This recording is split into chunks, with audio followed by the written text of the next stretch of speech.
جب رومیوں نے اس ننگی تلوار کو اپنی طرف آتے دیکھا تو انہیں لگا شاید یہ کوئی جن ہے یا کوئی موت کا فرشتہ۔ جب ریگستان کی گرم ہواؤں نے لوہے کی دیواروں کو پگھلا دیا اور جب چند ہزار پھٹے پرانے کپڑوں میں ملبوس لوگوں نے دنیا کی سب سے بڑی سپر پاور کو گھٹنے ٹیکنے پر مجبور کر دیا، جب مسلمان مرد پیچھے ہٹ کر اپنی کیمپس میں پہنچے تو وہاں ان کا مقابلہ دشمن سے نہیں بلکہ اپنی ہی خواتین سے ہوا۔ انہوں نے آواز لگائی، کون ہے جو آج موت پر بیعت کرے گا؟ ان کے پاس نہ کوئی یونیفارم ہے، نہ سب کے پاس پورا آرمر ہے اور نہ ہی ان کے پاس کھانے کے لیے وافر رسد۔ وہ خود ہی ایک دوسرے کو کھینچتے ہوئے 800 فیٹ گہری کھائی میں گرنے لگے۔ الوداع اے سیریا، کتنا خوبصورت ملک ہے جو آج دشمن کے ہاتھوں میں جا رہا ہے۔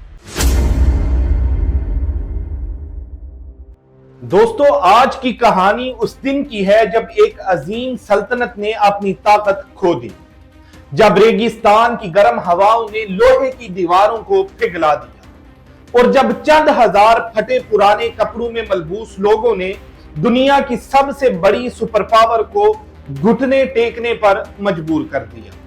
یہ کہانی ہے یرموک کی، وہ میدان جہاں تاریخ نے ایک نیا موڑ لیا اور جہاں خالد بن ولید نے جنگ حرکت یعنی مینیور وارفیئر کا ایسا شاہکار پیش کیا کہ آج تک دنیا کی ملٹری اکیڈمیز میں اسے پڑھایا جاتا ہے۔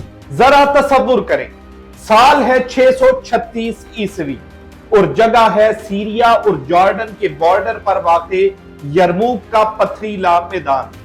گرمی اپنے عروج پر ہے، سورج کی کرنیں نیزوں اور تلواروں پر پڑ کر آنکھیں چندیا رہی۔ ایک طرف رومی سلطنت یعنی بیزنطینی امپائر کا 1 لاکھ سے زیادہ کا لشکر کھڑا ہے۔ ان کی صفیں اتنی لمبی ہیں کہ جہاں تک نظر جاتی ہے صرف لوہا اور انسان نظر آتے ہیں۔ ان کے پاس دنیا کا بہترین آرمر ہے، ان کے پاس منجنیقیں ہیں، ان کے پاس ہیوی کیولری ہے اور ان کے حوصلے بلند ہیں، کیونکہ انہوں نے ابھی کچھ عرصہ پہلے ہی پرشیا کی طاقتور سلطنت کو ہرایا تھا۔ رومی سپہ سالار وہان اپنے سنہری ٹینٹ میں بیٹھا نقشے دیکھ رہا ہے۔ اسے یقین ہے کہ آج وہ ان عربوں کو ہمیشہ کے لیے مسل دے گا۔ لیکن دوستو، میدان کی دوسری طرف منظر بالکل مختلف ہے۔ وہاں صرف 24 سے 40 ہزار مسلمان کھڑے ہیں۔ ان کے پاس نہ کوئی یونیفارم ہے، نہ سب کے پاس پورا آرمر ہے اور نہ ہی ان کے پاس کھانے کے لیے وافر رسد ہے۔ وہ تھکے ہوئے ہیں، کئی مہینوں سے لگاتار سفر اور جنگوں نے ان کے جسموں کو توڑ ڈالا ہے، لیکن ان کی آنکھوں میں جو چمک ہے وہ کسی اور ہی دنیا کی معلوم ہوتی ہے۔ ان کے دلوں میں خوف نہیں بلکہ شہادت کی تڑپ ہے، اور سب سے بڑھ کر ان کے پاس ایک ایسا دماغ ہے جو تلوار سے زیادہ تیز چلتا ہے۔ ان کے پاس سیف اللہ ہے، خالد بن ولید۔ خالد جانتے تھے کہ اگر سیدھی جنگ ہوئی تو مسلمان پس جائیں گے، اس لیے انہوں نے یرموک کے اس میدان کا انتخاب سوچ سمجھ کر کیا تھا۔ یہ میدان ایک طرف سے کھلی زمین تھی لیکن دوسری طرف گہری کھائیاں اور وادیاں تھیں۔ خالد بن ولید نے دشمن کو ایک ایسی جگہ پھنسا لیا تھا جہاں ان کی تعداد ان کے لیے فائدے کی بجائے نقصان بننے والی تھی۔ جنگ شروع ہونے سے پہلے کا ماحول انتہائی ٹینس تھا۔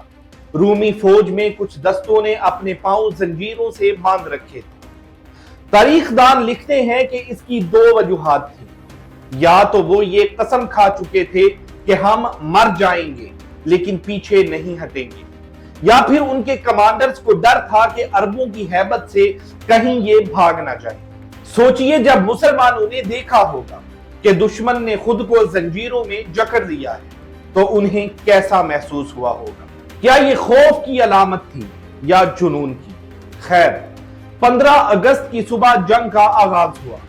روایات کے مطابق شروعات عام طور پر مبارزوں یعنی چیمپئنز کی لڑائی سے ہوتی تھی۔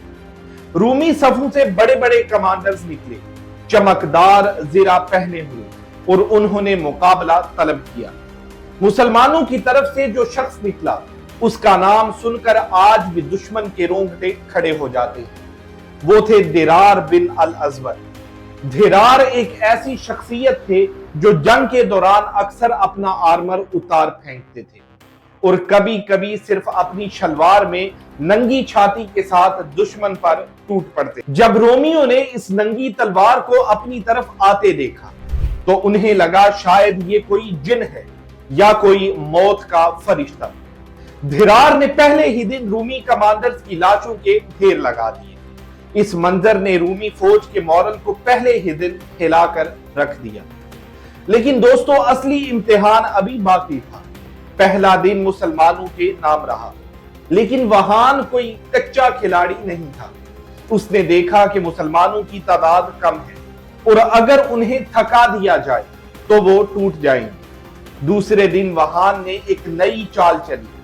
اس نے فیصلہ کیا کہ صبح سورج نکلنے سے بھی پہلے جب مسلمان نماز فجر کی تیاری کر رہے ہوں گے اچانک حملہ کریں گے۔ یہ حملہ اتنا شدید اور اچانک تھا کہ مسلمانوں کی صفیں درہم برہم ہو گئی۔ خاص طور پر مسلمانوں کا رائٹ ونگ اور لیفٹ ونگ بری طرح دباؤ میں آ گیا۔ رومی ہیوی انفینٹری جو لوہے کے دستوں کی طرح تھی آگے بڑھتی گئی اور مسلمانوں کو پیچھے دھکیلتی گئی۔ حالات یہ ہو گئے کہ مسلمان سپاہی پیچھے ہٹتے ہٹتے اپنے خیموں یعنی ٹینٹس تک پہنچ گئے۔ اور یہاں دوستو ایک ایسا منظر دیکھنے کو ملا جس کی مثال تاریخ میں کم ملتی ہے۔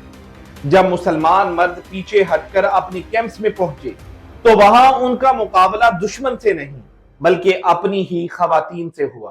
ان خواتین میں ہند بنت عتبہ بھی تھی، وہی ہند جو کسی زمانے میں اسلام کی سخت دشمن تھی لیکن اب اسلام کی بیٹی تھی۔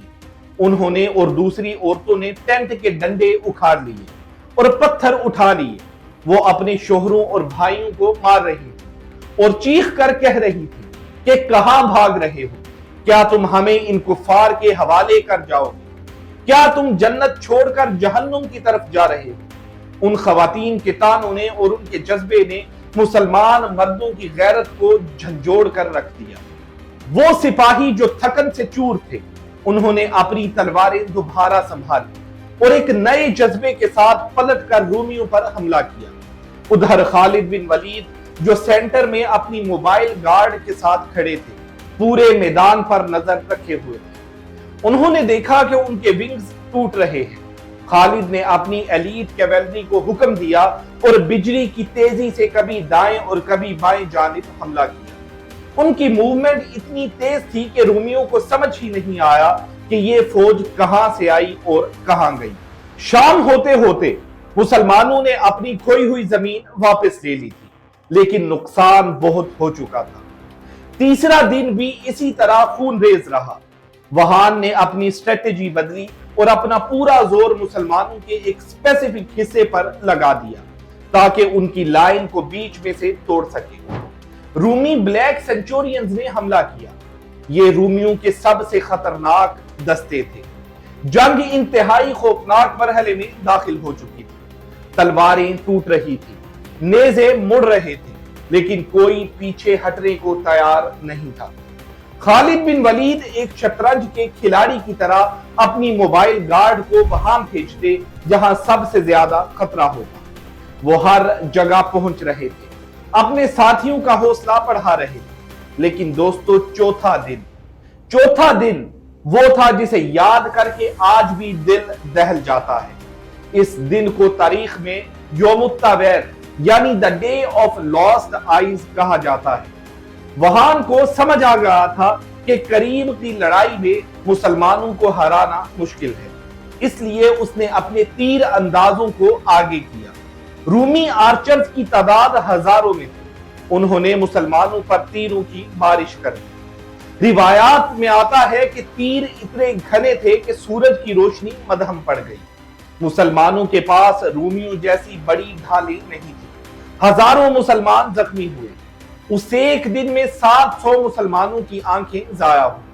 مشہور صحابی ابو سفیان کی آنکھ بھی اسی دن تیر لگنے سے ضائع ہوئی۔ ہر طرف سے ہائے میری آنکھ، ہائے میری آنکھ کی آوازیں آ رہی تھی۔